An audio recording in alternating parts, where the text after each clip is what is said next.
চিন্তার কোনো প্রয়োজন নাই, আপনি চিন্তা করবেন না, আমি আল্লাহ আপনার দায়িত্ব নিয়েছি। এ ভাইরা, ওদিকে আবু জাহল দ্বিতীয় বছরে যখন খানা পিনা বন্ধ করে দিয়েছে, আমার ভাইরা সারাটা দিন ধরে কোনো খাবার পানিও নাই, সব বন্ধ করে দিয়েছে। ভাইরা, এদিকে এমন অবস্থা হয়ে গেছে, জীবন প্রশ্নগত। পরন্ত বিকেলে ওই যে চামড়াগুলো রেখে এসেছিল, আমার হাতিয়ে দিয়েছিল, ওরা বিকেল বেলা সাবিরা ওই চামড়াগুলো বিছায় রাখতো।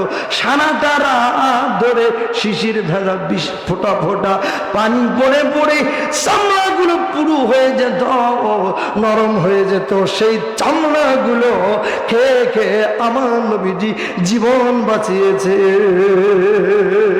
আল্লাহু আকবার। ও বেরিয়েছে আমার ভাইয়া, ছোট্ট শিশু সাবিরা ডাক দিয়ে বলে, মাগো কই গেলা রে মা, একটু এদিকে আসো না,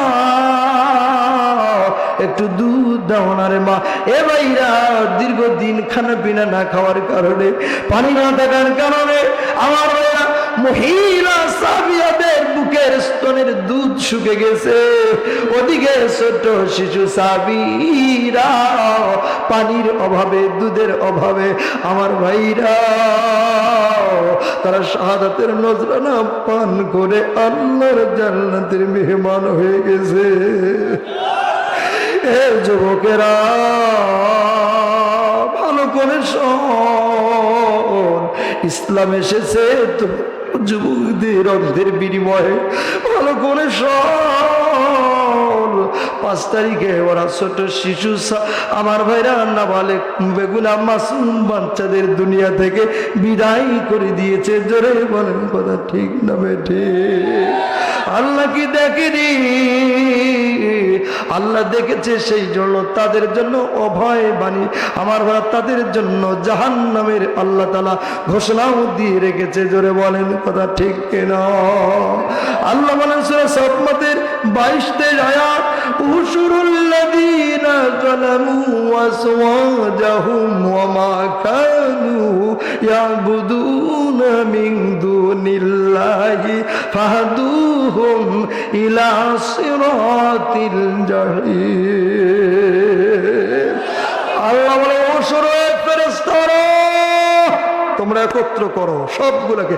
আল্লাহ জিনা জলামু, যারা জুলুম করেছে, যারা বাড়াবাড়ি করেছে, এদেরকে তোমরা একত্র করো। তাফসীরে আমার ভাই এটা গেছে, শিকল পরো, তাদেরকে আটকাও, বেড়ি পরো। তারপরে কি ওয়াজওয়াজহুম, আজওয়াজহুমের অর্থ হলো দোসর। আমার ভাইরা, এদের যারা দোসর ছিল, 1 দল 2 দল 14 দল বিরোধী দল, যারাই জালিমদেরকে হুসুর তোমরা একত্র করো। আল্লাহ জিনা জলামু, যারা জুলুম করেছে, ওয়াজওয়াজহুম এবং তাদের দোসর যারা, আমার ভাই জাউজুনের জমা আজওয়াজ, জাউজুন মানে স্ত্রী, আমার বাড়ির জমা হলো আজওয়াজ। এর ভিতরে তাদের স্ত্রী পুত্র সন্তানাদি, ডানে বামে উপরে নিচে যা ছিল সব হলো আজওয়াজের ভিতরে আছে। তাফসীর খুলে দেখবেন তাই আছে। সব এদেরকেও তোমরা একত্র করো। ওমা কানু ইয়াবুদুনা মিন দুনিল্লাহ, আল্লাহকে বাদ দিয়ে যারা দাসত্ব করতো, তারা এই দেশের সব আমার ভাইরা কৃষ্টি কালচার, সভ্যতা, সংস্কৃতি আর শিক্ষানীতি যত নীতি নৈতিকতা থেকে বিসর্জন দিয়ে বানরের শিক্ষানীতি আর হলো আমার ভাইরা সেই শরীর থেকে শরীফার গল্প আর ঘটনা পরবর্তী মহান ষড়যন্ত্র হয়েছে। সব হলো না কানু ইয়াবুদুনা মিন দুনিল্লাহ। এর ভিতরে আছে তিরশ্রীকে একখানে করো। এরপরে বলছে আল্লাহ ফাদু, এটা হলো জমার সিগা।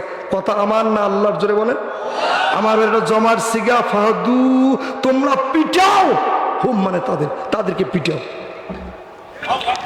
কথা যদি আল্লাহ বলে, আমার বলার কিছু নেই। কথা বলেন, জোরে বলেন। আল্লাহ বলছে ফাহাদু, পিটাও। কুশি চেনেন কি? এটার ভালো বাংলা আপনাদের বুঝাই। আপনারা কি কুশি চেনেন? কুশি ওই যে বাবারা যারা আছেন, বাবার বয়সে, আমি দেখেছি বাবার সাথে আমার 34 মাসে ইটা ভাঙার জন্য আমার বাঁশের একটা কুশি এরকম এ দিয়ে একটা দিলে একটা ভাঙ্গি, একটা গুছু, একটা চুগুড়া গুড়া। কথা বলেন ঠিক কিনা? আমার ঠিক। আল্লাহ বলবে, ফেরেশতা দেখতো ফেরেশতারা বলে আল্লাহ এরা তো তারা কবরে আসছে যারা এরা জালিম বা জুলুম করেছে, যারা কুর্সি নিয়ে খাড়া একেবারে, এটা কি বাঁশের কুর্সি না, জাহান্নামের কুর্সি, আগুনের কুর্সি, লোহার কুর্সি, কোমরে মার, হাড্ডি হুড্ডি গুড়া করে সারা সবগুলো বোর্ডে। আমার এইটার মানে হচ্ছে এদেরকে ধরতে হবে, হ্যান্ডকাপ পরাইতে হবে, এদেরকে রিমান্ডে নিতে হবে। ফেরেশতারা কবরে রিমান্ডে নেবে, কথা বলেন ঠিক কিনা, নিয়ে এরপরে বলছে কি ওখানে রিমান্ড দিয়ে শেষ না, এরপরে ওদের শাস্তি হলো ফাদুহুম পিজায়া ইলা সিরাতিল জাহিম, এদেরকে জাহান্নামে নিয়ে যাও। কথা কি আমার বুঝতেছেন? সূরা সাফফাত আয়াত 22-23 পড়ে দেখবেন কালকে তাফসীর। বাস আর বলবো না, এখন আমার মূল জায়গা যে আস্তে আস্তে করে বলবো, কষ্ট হবে। সম্মানিত ভাইরা আমার, নবীজি কি বললেন যে খানা পিনা বন্ধ করে দাও, কোনো খানা দেয়া যাবে না। কত মানুষকে আমৃত্যু কারাদণ্ড দিয়ে ওখানে সেরে না আমার ভাইরা, ওরা আয়না ঘর পর্যন্ত নিয়ে গেছে। এ ভাইরা, পচা খাবার, বাসি খাবার, নোংরা খাবার, যত অপরিষ্কার সব দিয়েছে। এদের এই চরিত্রটা সূরা ইব্রাহিমের 13 থেকে 18 নম্বর আয়াতে আছে। একটা কথা মানে বলছি না, দেখেন আপনাদের অতিথি আছেন সূরা ইব্রাহিম, আমার ভাইরা 13 থেকে 18 নম্বর আয়াত, ওদের এই চরিত্র তুলে ধরা হয়েছে। এদের শাস্তি কি হবে, এদের ব্যবস্থা কি হবে, এরা কি কি কাজ করেছিল সেটা তাফসীর পড়ে দেখবেন। ওই বিষয় আজকে না বলা সম্ভব হবে না, আমার বিষয় নিলে শেষ হয়ে যাবে। আমার টাইমও বেঁধে দেওয়া আছে, এই টাইমের ভিতরে একটা দায়িত্ব আছে। সব মিলিয়ে আমার যে টাইম, আমার ভাইরা যে দায়িত্ব শেষ করতে চাই, আপনাদের কষ্ট হচ্ছে না তো ভয়? চলাবো না বন্ধ করে দিব? কারা কারা আছেন একটু দুহাত তুলে আল্লাহকে দেখুন, লিল্লাহে তবে। সম্মানিত ভাইরা, আল্লাহ রাব্বুল আলামিন এখানে বলছেন, আল্লাহ পাক বলছেন, ওদের উন্নয়নের কথা তুলে ধরেছেন, ওদের শাস্তির কথা তুলে ধরেছেন, ওদের 17 বছরের অ্যাক্টিভিটি যা আছে সব আল্লাহ তুলে ধরেছেন। এ ভাইরা, সেটাও আপনারা পড়ে নেবেন বাড়িতে গিয়ে। ভাইরা আমার, খুব খেয়াল করে শুনুন, আল্লাহ রাব্বুল আলামিন এখানে বলেছেন আমার ভাইরা, তাদের মাসালুল্লাযীনা কাফারু বিরাব্বিহিম আমালুহুম কানামাদিন ইস্তাদ্দাত বিহি রিহুম ফি ইয়াউমিন আসিব। এটা হলো 18 নম্বর আয়াত। আমার ভাইরা, তাদের উন্নয়নের ব্যাপারে বলেছেন, তাদের উন্নয়নটা হলো একটা ছাইয়ের পালার মতো। ওই ছাইয়ের পালাটা যখন বাতাস এসে যায়, হঠাৎ করে একটা বাতাস আসলে ওই বাতাস এসে ছাইয়ের পালাটা যেমন উড়ে নিয়ে চলে যায়, 5 তারিখে তাদের উন্নয়নের মহাসড়কে সব উন্নয়ন মনে হয় আমার ভাইরা ছাইয়ের পালার মতো। আল্লাহ 1500 বছর আগে যা বলেছে তা প্রমাণিত হয়েছে। এই আয়াতটা পড়ে দেখবে, আগের আয়াতে তাদের আমার নোংরা পানি, জাহান্নামের সেই শাস্তি দেওয়া হবে। সব কথা এখানে আল্লাহ পাক বলে দিয়েছেন। যেহেতু বিষয় ওটা নয়, আমরা যাবো না ওদিকে, এদিকে চলে আসে আল্লাহ রাব্বুল আলামিন কি বলছেন আমার ভাইরা। এই সমসাময়িক ব্যাপারে আল্লাহ পাক কোরআনে যা তুলে ধরেছেন সেই অনুযায়ী আমাদের কাজ করতে হবে। বন্ধুরা আমার, নবীজি জেলখানায় বন্দী, ওদিকে মহিলা সাহাবীরা ডাক দিয়ে বলে, ইয়া রাসূলুল্লাহ, ইয়া হাবিবাল্লাহ, ও নবীজি, আমাদের কোন উপরে আল্লাহর সাহায্য আসবে কিনা? সাহাবীরা ব্যতিব্যস্ত হয়ে পড়েছে। আমার ভাইরা, ছোট্ট 3 শিশু সাহাবী দুধ পান না করার কারণে তারা শহীদ হয়ে গেছে। এ ভাইরা, এই অবস্থা যখন হয়ে গেল, নবীজি বলেন, তোমরা একটু সবর করো, ধৈর্য ধরো, আল্লাহর সাহায্য তোমাদের উপরে আসবে। ভাইরা আমার, এই অবস্থা যখন হলো, ওদিকে আমার ভাইরা নবীজিকে উদ্ধারের জন্য আবু জাহলের দলের একমাত্র উপদেষ্টার নাম হলো আমর ইবনে হিশাম, বুড়ো মানুষ।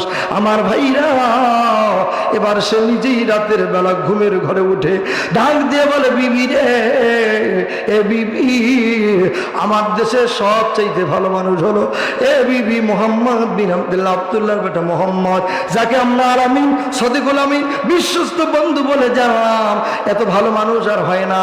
আবু জাহল তাকে বন্দি করে অ্যারেস্ট করে জেলখানায় মেরে ফেলার ষড়যন্ত্র করেছে। ভাইরা আমার, এই কথা যখন বলেছে, বুড়ি মানুষ বলে বুড়োকে, বুড়ো তোমার একা শটবন করলে কোনো কাজ হবে না। এবার বুড়ো বলে বিবি বলো তো কি করা যায়।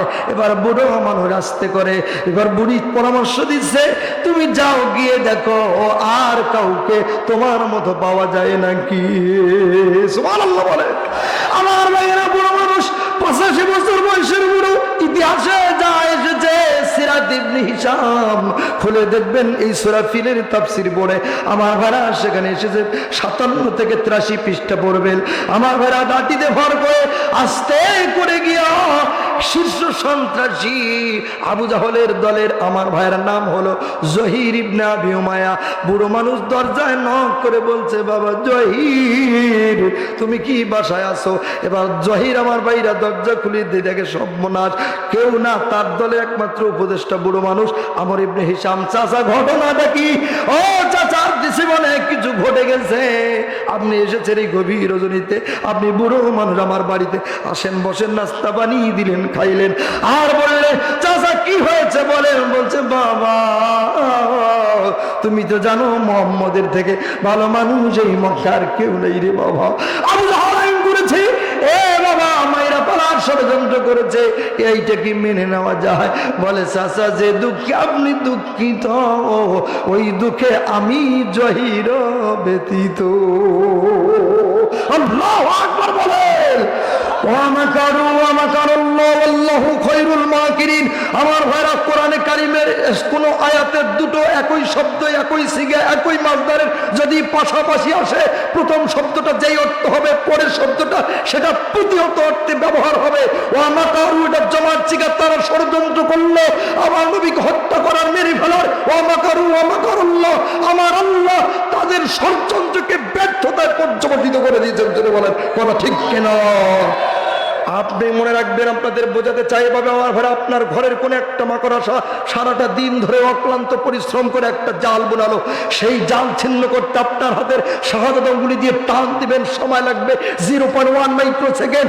আমার ভাইরা, জালিমদের পাঠানো সেই জাল ছিন্ন করতে 0.1 মাইক্রোসেকেন্ডের প্রয়োজন হয় না। 0.0 মাইক্রোসেকেন্ডেই তাদের জাল ছিন্ন ভিন্ন হয়ে গেছে। 5 তারিখে প্রমাণিত। কথা বলেন ঠিক কিনা? কথা কি বাস্তব না অবাস্তব? আমার এই পৃথিবীর সবচাইতে বড় স্বৈরাচারী জালিম ফেরাউনকে আল্লাহ বিদায় করেছে পানি দিয়ে।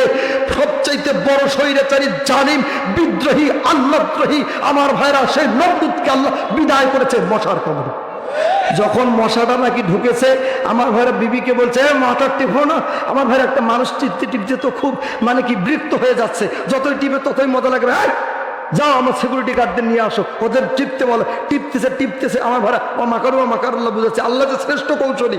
আমার ভাইরা টিপতেছে, বলছে বেটারা তোদেরকে বেতন ভাতা দেই না। ওদিকে হলো জ্যোতির্বিদ্যা বলেছে আপনার ট্রিটমেন্ট হলো মাথার, এইভাবে হবে না, সবচাইতে ভালো যে ট্যাবলেটের নাম হলো জুতেমাইসিন। কথা বলেন ঠিক কিনা? তো ওই জুতার দরবারের দামি সব জুতা দিয়ে মারতেছে, নরম জুতা যতই মারে ততই মজা লাগে। এক পর্যায়ে বলছে এগুলো দিয়ে হবে টবে না, শক্ত জুতা নিয়ে আয়। ওই যে কাঁঠাল আম গাছ, কাঁঠাল গাছ আজ থেকে চেহারা জানবে না, আমার বাবাজিরা জানবেন, খরম নিয়ে একটা টাকুনি বসায়, ওটাকে কি বলে? পিটিয়া। যতই পিঠে অতই ভালো লাগে, মারতে থাকো। ওরা তো মানুষ দুই দিক থেকে মারামারি এত করে দিয়েছে, মাথা ফেটে গেছে। ল্যাংড়া মশাই এবার দৌড়ে শেয়ার করছে, তোর মাথা ফাটে ফাটুক, আল্লাহ আমার নিরাপদে বাঁচায়া দিয়েছে। শ্রেষ্ঠ কৌশলী জোরে বলেন তো কে? আল্লাহ ইসরায়ে বলেছেন আলামিয়া জাল কায়দাহুম ফি তাদলিল, আমি কি তাদের সকল ষড়যন্ত্র ব্যর্থতায় পর্যবসিত করে দেই নাই? জোরে বলেন দেন কি দেন নাই? আবারও যদি নতুন করে কোনো ষড়যন্ত্র হয়, সেই ষড়যন্ত্র রুখে দেওয়ার দায়িত্ব কর্তব্য আমাদের সকলেরই এখন আছে না নাই? যদি না করে তো কাপুরুষ। আমার ঘরে এই 3 ইঞ্চি মাটি আপনার জন্মভূমি, আপনার আমার জীবনের চেয়ে খাঁটি। এই জন্মভূমিকে রক্ষা করবার জন্য কোন ভারত মারি না আমরা।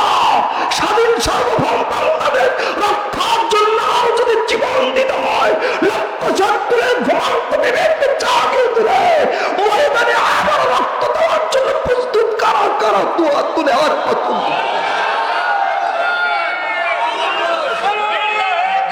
খামখেয়ালি কথা না, কি শুরু হয়েছে বুঝতেছেন আপনারা? দেশের পরিস্থিতিটা কোথায় এখনো বুঝতে পারেন নাই? পরিস্থিতি কোথায়? কি করে আমার ভাইয়েরা একটি স্বাধীন সার্বভৌম রাষ্ট্রের আমার ভাইয়েরা হাই কমিশনে কিভাবে হামলা হতে পারে? অসম্ভব, হতে পারে না এটি কখনো। এটি স্বাধীন বাংলাদেশ, এটি হলো আমার ভাই লেডি ফ্রাউনের বাংলাদেশ না, এটি 17 কোটি আবামার তৌহিদি জনতা মুসলমানদের এই বাংলাদেশ। কথা বলেন ঠিক কিনা? যে চোখ রাঙ্গাবে তার চোখ উপড়িয়ে ফেলা হবে, যে হাত যে পা দিয়ে পা খসে আমার বড় যুদ্ধ লাগাবার ষড়যন্ত্র তার হাত পা ভেঙে দেওয়া হবে। যে হাত আমাদের দিকে বাড়াবে 17 কোটি জনগণ মুসলিম তার হাত ভেঙে দেবে। নবীজির ব্যাপারে ষড়যন্ত্র হয়েছে, কথা বলেন ঠিক কিনা? এই কথা আমাদের বলতেই হবে, নাহলে আল্লাহ ধরবে কিয়ামতের মাঠে। জোরে বলেন কথা ঠিক কিনা? আমি সেদিকে মূল জায়গায় চলে যাচ্ছি। আমার নবীজি ওইদিকে আমর ইবনে হিশাম বলছে যে বেটা তোমার মতামত কি? বলছে চাচা যে দুঃখে আপনি দুঃখিত ওই দুঃখে আমিও ব্যথিত।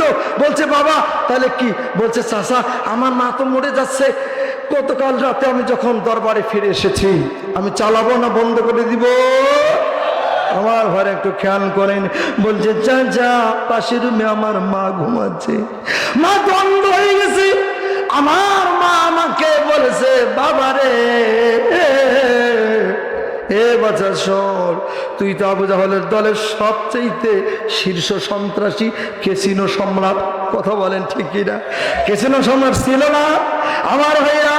ওর নাম শুনলে মক্কায় মানুষেরা 7 গ্লাস পানি খায়। এই হলো জহির, যার নাম শীর্ষ সন্ত্রাসী।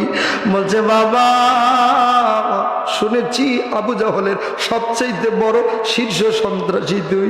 এ বাবা শোন, আমি তো মরে যাচ্ছি, আর 2-4-5 দিন বাঁচবো বলে মনে হয় না। বাবা শোন, আমি তোরে বলি আজকে 2টা ওসিয়ত করি রে বাবা।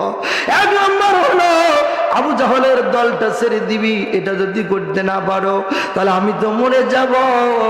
আমার শিহরের পাশে আসবি না, আমাকে মা বলে ডাকবি না, আমার ঠোঁটে গালে চুমু দিবি না। আমি তোর মা, কাল কিয়ামতের কঠিন বিপর্যস্ত ময়দানে তুই শীর্ষ সন্ত্রাসী জহিরের মা হইয়া আমি আল্লাহর দরবারে আসামির কাঠগড়ায় দাঁড় হতে পারবো না। এ ভাইরা, জহির বলে চাচা গো আমার মা তো মরে যাচ্ছে। আর বলছে বাবা শোন, তুই তো ছোট্ট ছিলি। এ বাবা শোন, তুই তখন একেবারেই ছোট্ট ছিলি আতুর ঘরে। 3-4 দিন তোর বয়স হয়েছিল, মোহাম্মদকে আমার বাসায় নিয়ে এসেছিল। মোহাম্মদও ছোট ছিল, তোর খালা আমার বাসায় নিয়ে এসেছিল। মোহাম্মদকে 3টা দিন আমি দুধ পান করিয়েছি রে বাবা। আমার মনে হয় তুই পারবি মোহাম্মদকে জেল থেকে বের করতে। এ বাবা শোন, মোহাম্মদকে যদি বের করে আনতে পারো, তাহলে আমার কাছে যদি আনতে পারো, আমি তোর মা, আমার চোখে যদি মোহাম্মদ একটু তার কলেমাটা পড়ে ফু দেয় রে বাপ, আল্লাহর নামের কসম করে বলি আমার আল্লাহ আমার চোখের জ্যোতি ফিরাইয়া দিবে। মা ছিল মোর আধার ঘরে পূর্ণিমারি চাঁদ, মা সারা সে ঘর কানাতে নাই রে কোনো স্বাদ, আমার নাই রে কোনো স্বাদ। কথা বলেন ঠিকই না? হায় রে আমার মা, আমার জনম দুঃখী মা, আমার গর্ভধারিণী মা। মা ছিল মোর আধার ঘরে পূর্ণিমারি চাঁদ, মা ছাড়া সে ঘরখানাতে নাই রে কোনো স্বাদ, আমার নাই রে কোনো স্বাদ। কথা বলেন ঠিক কিনা? সেই মায়ের খেদমত আমাদের দরকার আছে না নাই? জোরে বলেন আছে না নাই? 2 মিনিট একটা ওয়াজ এখানে করে সামনের পয়েন্টে যেতে চাই, কষ্ট হবে নাকি? এ ভাইরা, জনম দুঃখিনী মা যখন তোমাকে গর্ভে ধারণ করেছে, ভাইরা আমার 4500 বার আমরা লাথি মেরেছি মায়ের পেটের ভিতরে। এর ভিতরে সবচাইতে প্রচন্ড লাথি হলো 4টা। জোরে বলেন তো কয়টা? 4টা লাথি কখন মেরেছি? মা নরমাল ডেলিভারির একটা চিত্র 2 মিনিটে তুলে ধরতে যাই। সেটি হলো আমার ভাইরা, মা যখন আতুর ঘরে যাবে, আমার ভাইরা ওই সময় চাবিটা স্বামীর হাতে তুলে দিয়ে বলে, প্রাণীর প্রিয়তম স্বামী গো, আমি তো আতুর ঘরে যাচ্ছি, না জানি আমি মরে যাবো ভোলা। বান্ধবী ফোন দিয়ে বলে, বান্ধবী আমাকে মাফ করে দিও, আমি তো ডেলিভারি রুমে যাচ্ছি। মা কি বলে, বোন কি বলে, শাশুড়িকে বলে, আমার ভাইরা স্বামীকে বিদায় নিয়ে শ্বশুরের কাছে পায়ে সালাম করে আতুর ঘরে যায়। ভাইরা 2 মিনিট গভীর মনোযোগ দিয়ে আলোচনাটা শুনবি। মা বোনরা যারা এসেছেন তারাও শুনবেন। আতুর ঘরে গেলে তখন কিন্তু শিক্ষিত অশিক্ষিত ডাইরা ঘরের ভিতরে যায়। যাওয়ার পরে আমার ভাইরা কেউ বা হাতে ধরে, কেউ বা পায়ে ধরে, কেউ বা কাঁধে কোমরে ধরে। ওই সময় সন্তান 4500 লাত্তির ভিতরে প্রচন্ড 4টা লাত্তির প্রথম লাত্তিটা মারে। ইমাম গাজ্জালী দর্শন প্রমাণ করেছে। তিনি বলেন মায়ের পেটের ভিতরে তখন বেদনা হয়। আমার ভাইরা কেমনে তিনি বুঝতে পারেন? আল্লাহ রহমতের ফেরেশতাগুলো মায়ের পেটের ভিতরে যায়, গিয়ে বলে, আল্লাহর ছোট্ট গোলাম, তুমি দুনিয়া থেকে তুমি তোমার মায়ের পেট থেকে দুনিয়ায় চলে যাও। আল্লাহ পাক তোমার জন্য বড় একটা দুনিয়া বানায় রেখেছে। সন্তান বলে, আল্লাহর ছোট্ট গোলাম বলে, না না, আমার মায়ের পেটের থেকে বড় কোনো